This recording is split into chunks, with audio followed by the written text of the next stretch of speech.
Hi guys, this is Ranjit, and in this video I'm going to show you a very interesting product that I have been actually testing for the last 10 days. And we know now we have folding smartphones for the last couple of years, but now Asus has introduced a laptop which is actually a folding laptop. As you can see, this is the one, and you open this up and this becomes a 17-inch screen, and you just fold it like this. It becomes a 12.5-inch traditional laptop. It can also convert to a desktop laptop, desktop machine, tablet, so a true hybrid, a very innovative product.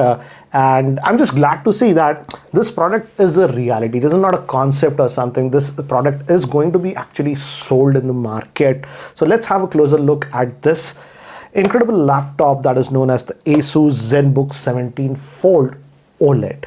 So guys, this is the laptop that is the Asus Zenbook 17 Fold, and this is actually made up of actually magnesium, and it reflects the light near the Asus logo. It looks actually pretty cool. This part is actually made up of leather, and this actually acts like a kickstand. I'll show you. And this is the back. It comes, it's Intel Evo branded. This comes with Core i7 U series of processor. I'll show you that one. And Asus claimed this is the world's first 17-inch foldable laptop. And let me actually show you the ports first. In fact, this actually has quad speakers, so if you put it in any orientation, the sound comes actually really good. We do have a USB Type-C port, and which is actually a Thunderbolt 4 port. Here also we have the volume rocker, so if you are in the tablet mode or something, you can use it. And here you have the power on off button, one vent to dissipate the heat. There is only one fan in this one, and I noticed that for the most part this is a very silent laptop, but when you stress like benchmarks, yes, this fan ramps up. We also have the audio port over here, LED light, and one more Thunderbolt 4 port. And we open the laptop like this, and I'll show you the keyboard. I've just kept the keyboard inside. You don't have to keep the keyboard. And as you can see, this is the keyboard.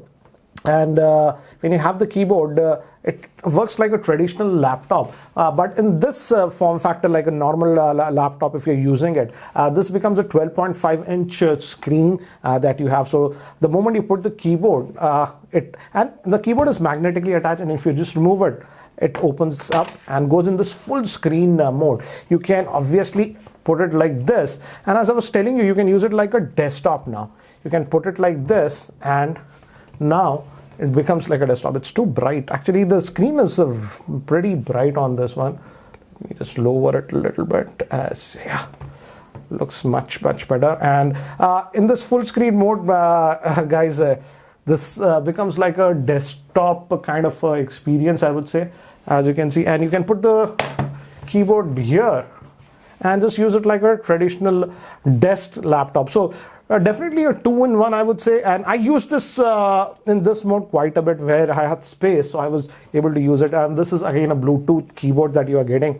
You have a you have to actually charge this one with USB Type-C port, and Asus says that you can use it continuously for over a day, or with just casual usage it lasts for a week before you have to charge it. So let me just go back. So this is one of the desktop mode, and here we have a 17-inch screen, 17.3 to be precise, in the 4:3 aspect ratio. That's actually good for productivity, and it's a 2.5K screen. And as I've told you, it can go very bright. But again, as it's an OLED screen, guys, this foldable, it reflects a little bit of light. It's reflective. It's not matte. So that's what it is. But let me just.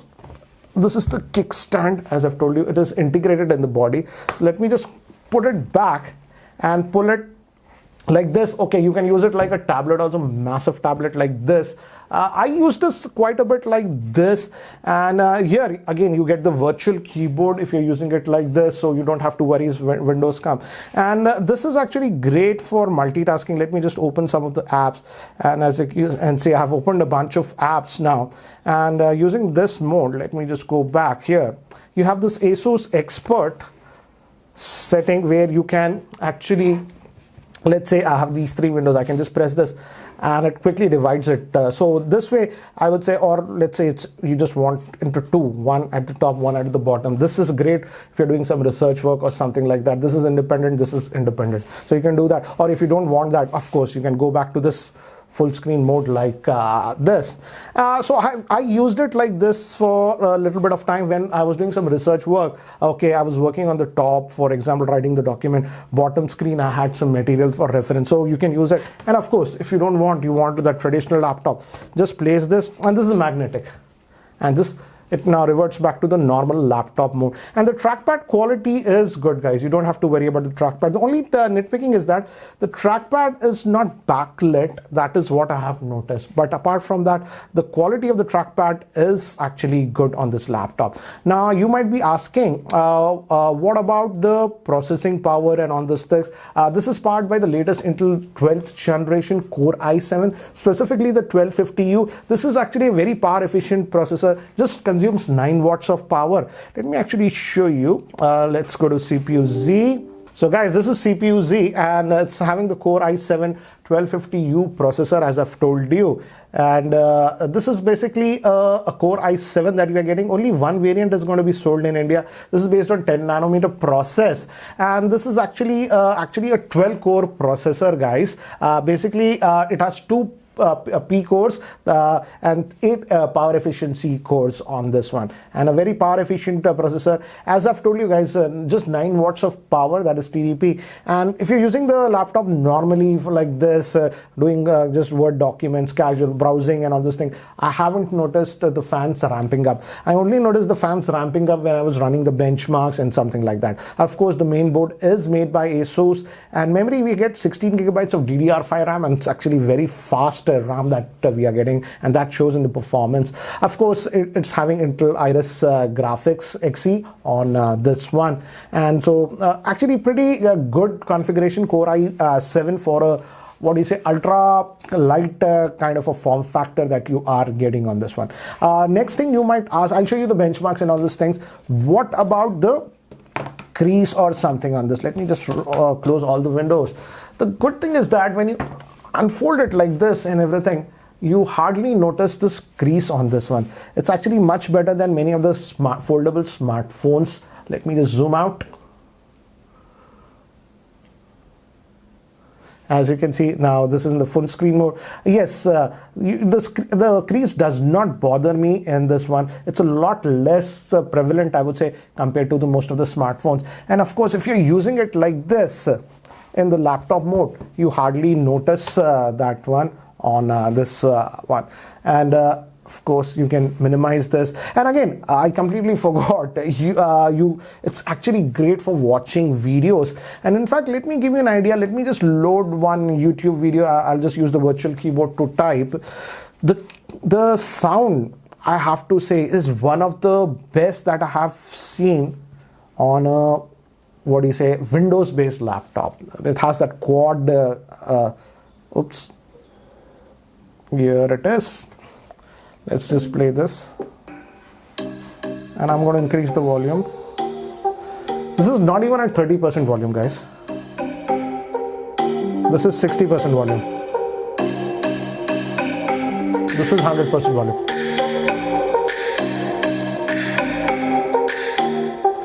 So in terms of sound department, they have done a very, very good job. And again, as I've told you, it's a quad speaker setup. So no matter what orientation you have it like this or have it like this, the sound is actually really, really good. Again, the screen is also Dolby Vision and all these things. So again, for watching videos and stuff also, it's a very, very good experience, I have to say. I enjoyed watching videos on this one. And again, because it's having that 16 gigabytes of RAM Core i7 processor, in day-to-day activities, I didn't notice any RAM issues or something. It's very fast and fluid. So you can push it a little bit. I won't say this is a hardcore machine or something, but yeah, light video editing and stuff you can actually do with this one. Of course, it's a Core i7 processor that you are getting on this. So general performance is good, but let me just go back to the keyboard mode like this. So guys, now let me actually show you the actual benchmarks with this one. And okay, I've saved some scores. Okay, let's start with the, what do you say, Cinebench R23. Again, as you can see, let me zoom in. we got a very healthy score of 5289. And guys, remember, it's just consuming 9 watts of power. So for this kind of a laptop, this is a pretty decent score, I would say. Next, I also ran some other benchmarks. Let me show you. Crystal Disk Mark, I showed you, and the results, let me just show you. Insane. These are insane results for a SSD. 6.9 gigabytes of transfer, right over 4. I generally say if it's over like 2000, it's a very, very fast SSD. Here we are getting an insane SSD. It has a 1 terabyte SSD, which is a PCI Gen 4x4, which is one of the best SSDs you can get. So in terms of hardware, it actually Asus hasn't compromised. In fact, here are all the specs for your reference. So the best of the best specs they have given. I also ran a Geekbench for CPU because it's a popular single core. We got 1649 and multi-core 7367. Again, which is a very respectable score, as I've told you. And the best part, as I've told you, if you're doing the regular task like this, super silent machine. The fan doesn't ramp up. Yes, when I was running benchmarks and stuff, it did ramp up. Again, in OpenCL, 14,899. I wouldn't say it's a gaming laptop, but yeah, casual games at medium to low settings, you can do it. But again, not hardcore gaming. Of course, it's not meant to be like. I also asked Asus about the hinge. How durable will be the hinge, and they say that it's guaranteed for 30,000 folds like this and nothing should happen. In fact, I've been using it and it's been working actually relatively fine. Coming to authentication, it also has Windows Hello authentication, so you have that. And in terms of the overall feel, I didn't feel that they have compromised on this. Coming to battery life, again, the battery life was surprisingly good. It has a relatively actually big battery for this form factor. It's basically a 75 watt hour battery that we are getting on this one. And again, you can charge with either of the Thunderbolt ports, and it supports PD charging up to 65 watts.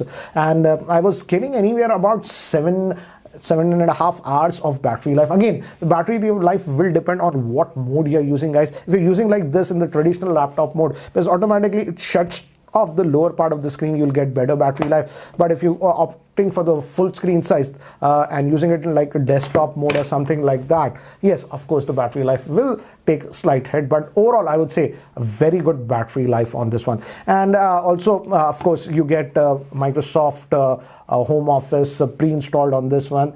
So on all the you also get the Asus companion software, and as I've told you that Asus screen expert screen, where if you're in this mode you can optimize it. It's always floating here in the background, so you can use this one when you have multiple windows and stuff to manage it. And again, this is a magnetic keyboard, as I've told you, and you just place it and automatically detects. And the trackpad, I was worried about the trackpad responsiveness, but again, the trackpad responsiveness is actually very good. Supports the multi finger gestures, and all those things are actually supported on this laptop. You can also use it like a tablet, and in fact for some of the news sites I did use it like this, and this gives you a feel of you using a newspaper like this. But again, this is not practical, I would say, but in a pinch you can actually do it. And again, whoever I showed this laptop, this is a curiosity thing. Everybody was like, what is this? How does this work? A lot of questions about that. So again, a very interesting and a niche product, I have to say. So guys, what do I feel about this foldable laptop? I have to say this is a very different and a niche product, and I was also very, very skeptical when I started using it. But again, in this regular form factor, when you put this keyboard, it just works like a regular laptop, and it works actually really, really well, so you don't have to actually worry about it. And yes, I like the fact that when you open it up, you can actually use it like a traditional desktop. I like the addition of the kickstand that we have. It's integrated within the machine itself, so it's not a separate dock or something that you have to put. So that way it works like two machines in one. And also in the unfolded mode like this, I feel if you are a person who multitasks a lot, then this can be useful addition, I would say, because you can put side by side, one window at the top, one window at the bottom, and get a lot of things done. But certainly a very niche product, I would say. Coming to the cons is that this is the external keyboard that we get, and as I've told you guys, you have to charge this one separately with a USB Type-C port. I wish if you just placed it like this would have got magnetically automatically charged, but that's not the case. But overall, a very interesting product, I would say. The first of the foldable laptops that I have tested. And by the way, again guys, this is cutting edge technology that we are getting. So again, this is actually very expensive in India. If I believe it's around 3.3 lakhs. I'll have the exact pricing, but as of now in pre-orders, if you do it, I believe it's about 2,85,000 or something like that. So what do you feel about this Asus Zenbook Fold? What do you call it? A laptop, a hybrid, or what? So what do you feel about the same? Do let me know in the comment section below. And guys, that's it for now. Thanks for watching. This is Ranjit, and I hope to see you in my next video. And definitely I would say this is a review unit, and this will be going back to Asus now, and I'm a little bit saddened that it's going back because I really started to enjoy using this new kind of an experience. Anyways guys, that's it for now. Thanks for watching. This is Ranjit, and I hope to see you in my next video.